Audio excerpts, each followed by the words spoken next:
I would I would describe myself as a hyper philosophical.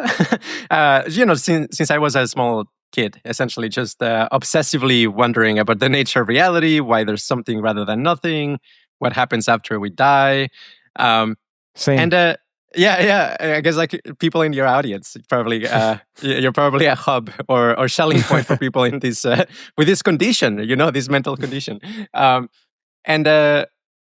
For a long time, I actually just thought that physics was, the way to answer, all of these big, deep questions. And I wasn't really thinking about consciousness all that much. I mean, I was thinking a little bit about it, kind of like, okay, what is the soul? What happens after you die? And things like that.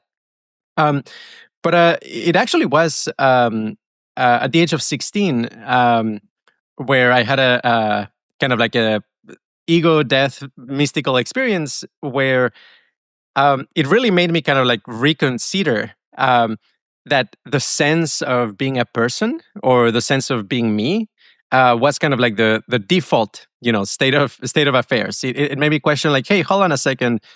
If you can enter a state of consciousness where it feels like you're everybody or you're everything or you're pure consciousness, that means that this feeling that I had of being Andres, being an individual, was really just a feeling, was kind of like one of the, one of the ways in which my experience was getting painted, rather than, being in touch with some kind of like fundamental truth. And, from then on, I realized that the biggest question actually isn't about physics. It really is about consciousness. So that if we were to kind of like map out the depth of human knowledge and, how satisfying explanations are for different fields.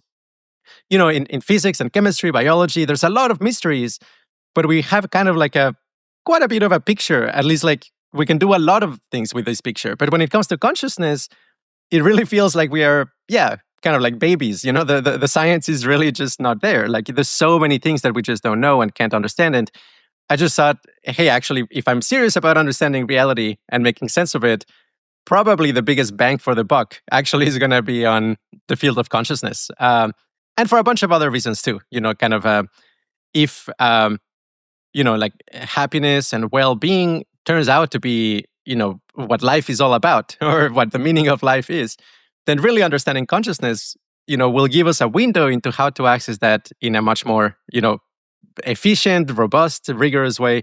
And in that sense, while understanding physics can be really powerful and has a lot of applied technologies, is just not the same level of closeness to something like the meaning of life as developing a science of consciousness. So those were some of like the main motivators.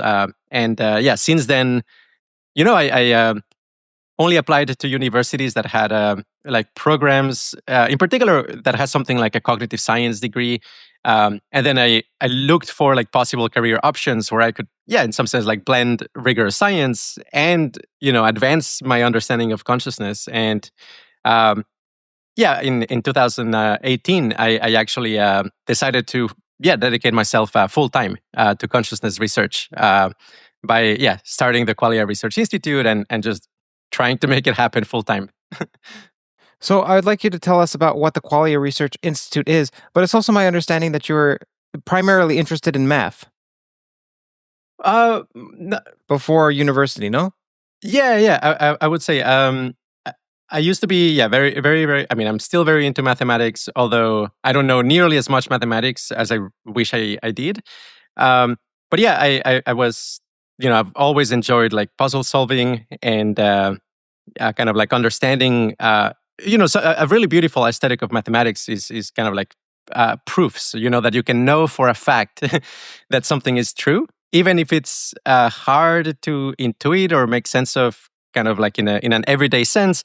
You can rigorously prove that something is true and is always true. And I've always found that kind of like very aesthetically very appealing.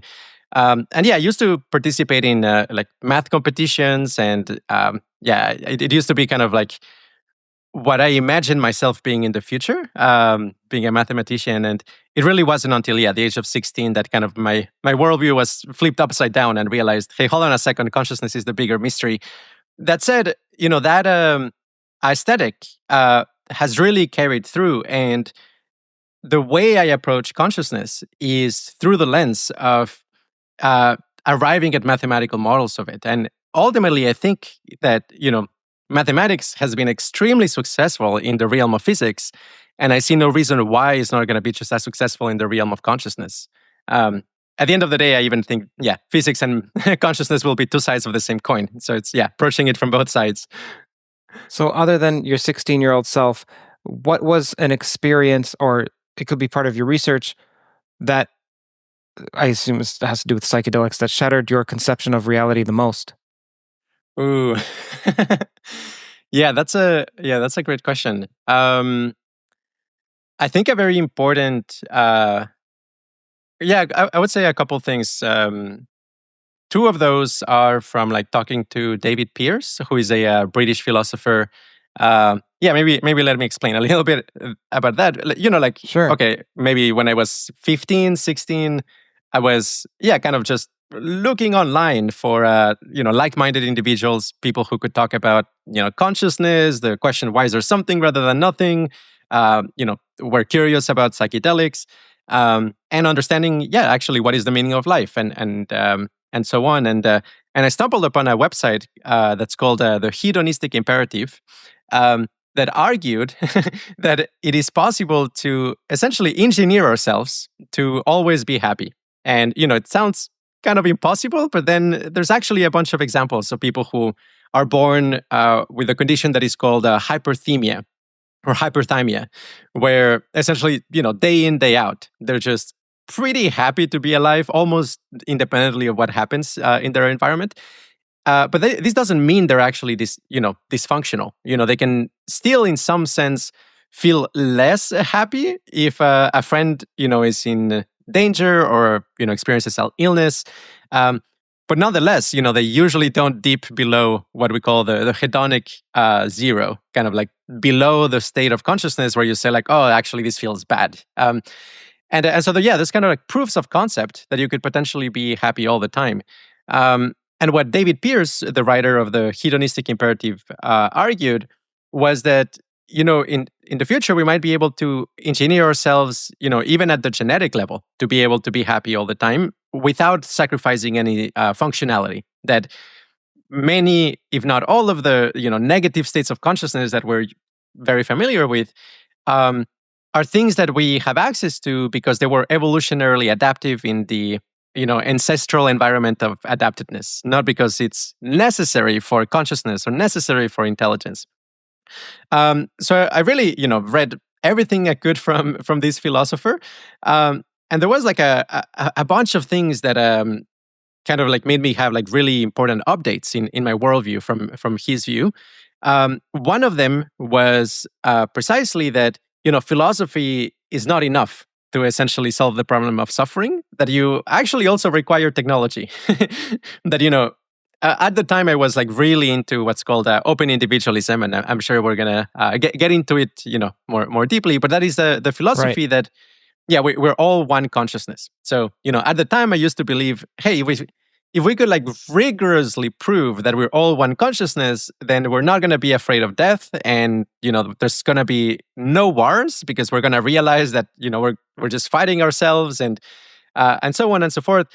But I didn't realize until reading David Pearce that hey, you could realize that we're all one, but still be depressed, for biochemistry reasons or neurological reasons. So I think that was a very big update that. Hey, like happiness and technology actually will probably interface quite substantially, and maybe that's an important part of kind of the plot of human evolution, as it were. But then the other like huge update that came from David Pearce was the binding problem. I mean, like for many years, like maybe until I was like 22 years old or so, I arrived, just by reasoning on my own and, in agreement with a lot of philosophers that the thing that matters for consciousness is information processing. So I was just, convinced if you were to interview me when I was like 20 years old, I would just say, yes, it's pretty obvious if you think about it, that if you make a simulation of a brain in a digital computer, of course it's going to be conscious because, you have exactly the same information processing from the bottom up. It's just a different format, and we shouldn't be, as they call it, carbon chauvinists, right? Just because it's not made of carbon, we shouldn't we shouldn't discriminate against it. But yeah, David Pierce actually made me realize that, hey, consciousness is much more tricky than that. And the binding problem in particular, like how information gets put together into unified moments of experience, may actually require a specific physical substrate, which I'm happy to go into more deeply. But that completely transformed my worldview because, the kind of picture I had for like what would be a good future really changed, right? Like I used to think like, hey, if we end up actually just living in servers, we transform the entire planet into just kind of a gigantic server rack. We're just like tiling every continent with servers. As long as it's simulating, like happy brains, then like what's the big deal? That's probably okay. From a subjective, perspective, like that's actually a perfectly fine future. But nowadays, I actually think that would be a massive disaster because there would be nobody there. It would actually be a completely empty world. But So that's just because of the server aspect, because you don't believe computers can be conscious. yes, But if it was just conscious agents being happy, then that would be a world that you would want to exist. I would be very open to it. I mean, like in a sense, if there is nobody, so to speak, who's like perceiving the aspect of the implementation, where you're like, okay, you just see the servers, and makes you feel sad.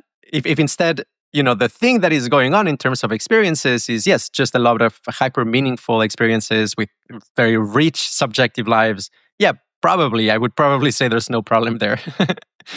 If you're hungry for deeper dives into physics, AI, consciousness, philosophy, along with my personal reflections, you'll find it all on my Substack. Subscribers get first access to new episodes, new posts as well, behind the scenes insights, and the chance to be a part of a thriving community of like-minded pilgrimers. By joining, you'll directly be supporting my work and helping keep these conversations at the cutting edge. So click the link on screen here, hit subscribe, and let's keep pushing the boundaries of knowledge together. Thank you and enjoy the show. Just so you know, if you're listening, it's CurtJaimungal.org, CurtJaimungal.org.